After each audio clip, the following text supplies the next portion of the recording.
दुल्हन ने शादी के बाद ससुराल जाने से किया मना। शादी के बाद विदाई का समय था। नेहा अपनी माँ से मिलने के बाद अपने पिता से लिपटकर रो रही थी और वहाँ मौजूद सभी लोगों की भी आंखों में आंसू थे। उस समय नेहा ने घूंघट निकाला हुआ था और अब उसका विदा होकर ससुराल जाने का समय हो गया था। तो जैसे ही नेहा रोती हुई कार में बैठने लगी तभी उसकी छोटी बहन रोती हुई उससे दोबारा लिपटकर रोने लगी। तभी गाड़ी के पास खड़े नेहा के पति अविनाश ने उसका दोस्त दिनेश कहता है, अरे यार अविनाश, यहाँ से घर पहुँचते ही सबसे पहले होटल अमृतबाग पहुँचकर एक बढ़िया सा खाना खाएंगे, क्योंकि यहाँ तेरे ससुराल में तो एकदम घटिया खाना था। ऐसा खाना तो हमारे यहाँ कुत्तों को भी नहीं खिलाते। तभी साथ ही खड़े अविनाश के छोटे भाई ने भी कहा, हाँ यार, यहाँ का खाना तो एकदम बकवास था और रसमलाई में तो रस ही नहीं था। ये कहते हुए वो तीनों ही जोर जोर से हंस रहे थे। तभी नेहा के पति अविनाश ने भी अपने ससुराल वालों की मजाक उड़ाते हुए कहा कि हाँ यार, मैंने भी मजबूरी में ही यहाँ का खाना खा लिया, वरना मैं तो ऐसे खाने को हाथ भी नहीं लगाता। और अब पक्का हम तीनों घर पहुँचते ही होटल अमृतबाग का खाना खाएंगे। अपने पति के मुंह ऐसी बातें सुनकर नेहा कार में बैठती बैठती रुक गई और उसने गुस्से में सबके सामने अपना घूंघट हटाते हुए कहा, कार के दरवाजे को जोर से बंद किया और आंखों में आंसू लिए नेहा अपने पिताजी के पास चली गई और उनका हाथ पकड़कर उनसे कहा कि पिताजी, मैं ससुराल नहीं जाऊंगी, मुझे ये रिश्ता बिल्कुल मंजूर नहीं है।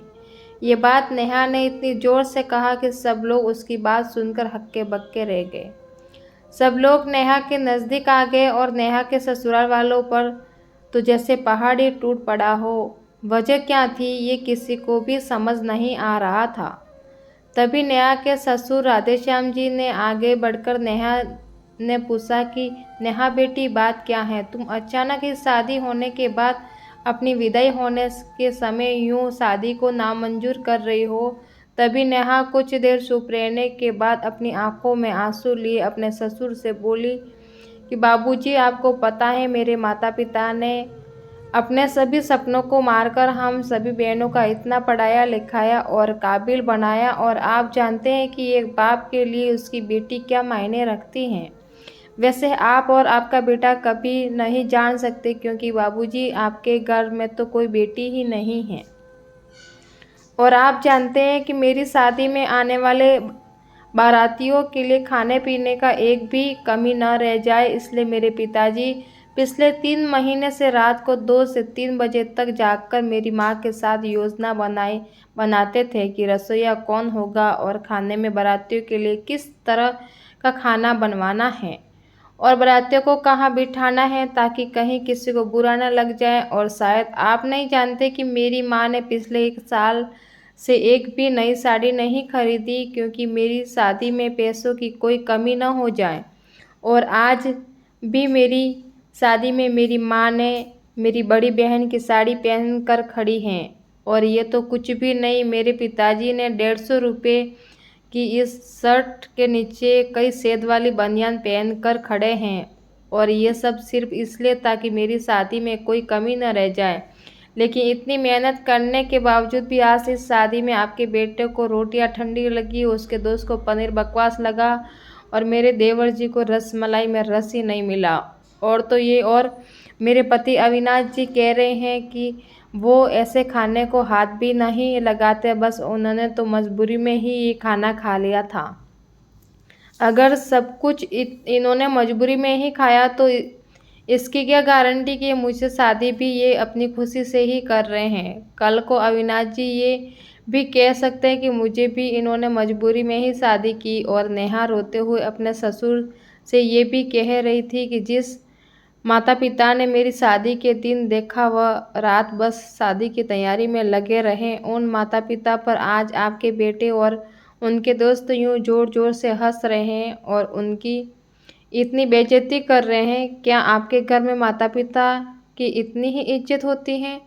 तभी नेहा ने ससुर ने कहा कि बेटी इतनी छोटी सी बात पर तुम इतना नाराज हो गई। तो नेहा ने अपने ससुर की बात को काटते हुए कहा कि बाबूजी ये छोटी सी बात नहीं, अगर शादी के बाद मैं भी आपकी इज्जत ना करूँ तो आपको कैसा लगेगा। ये सुनते ही नेहा के ससुर ने शर्म के मारे अपनी आंखें नीचे कर ली। तभी नेहा ने कहा, लेकिन बाबूजी आप चिंता न करिए, हमारे अंदर हमारे अच्छे माता पिता के संस्कार हैं। किसी की बेइज्जती करना ये सब हमारे माता पिता ने हमें कभी सिखाया ही नहीं। ये सुनते ही नेहा के पिताजी दयाशंकर जी के आंखों में आंसू लिए अपनी बेटी को गले से लगा लिया और उससे कहा कि बेटी मुझे गर्व है कि तू मेरी बेटी है और अब तू शांत हो जा।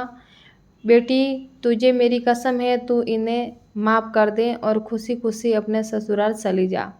तभी नेहा का पति अविनाश भी नेहा के पिताजी और नेहा के हाथ जोड़कर माफ़ी मांगता है और ये कहता है कि बाबूजी मुझे माफ़ कर दो, सारी गलती मेरी है, लेकिन आज आपकी बेटी ने मुझे एक पिता की इज्जत करना सिखा दिया।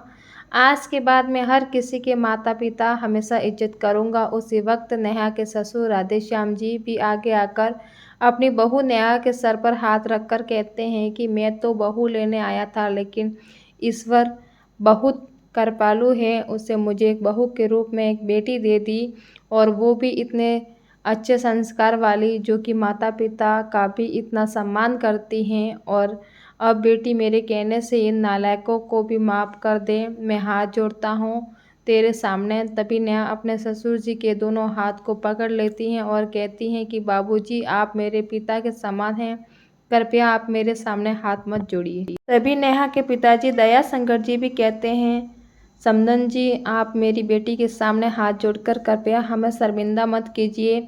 मेरी तो आपसे बस इतनी ही प्रार्थना है कि मेरी हमेशा आप मेरी बेटी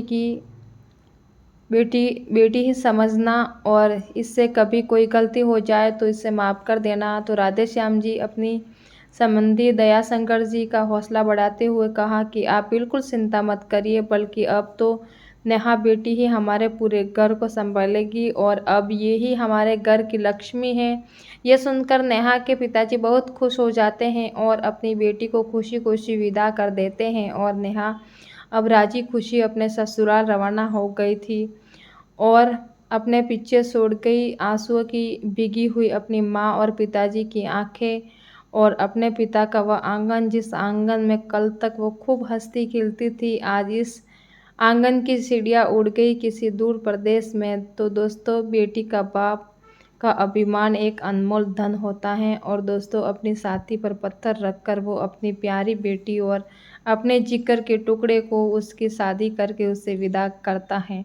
इसलिए दोस्तों एक बाप अपनी बेटी की शादी करके वैसे ही उससे दूर हो जाता है और हमें उसका अपमान करके उन्हें दुखी कभी भी नहीं करना चाहिए। दोस्तों दुल्हन की शादी के बाद मना एक दर्द भरी कहानी हिंदी कहानी को पढ़ने के लिए धन्यवाद। आपको ये कहानी कैसी लगी कमेंट करके हमें ज़रूर बताइएगा। अगर आपको ये कहानी पसंद आई हो तो अपने दोस्तों के साथ ज़रूर शेयर करें और ऐसी प्यारी कहानी सुनने के लिए हमारे यूट्यूब चैनल से ज़रूर जुड़ें।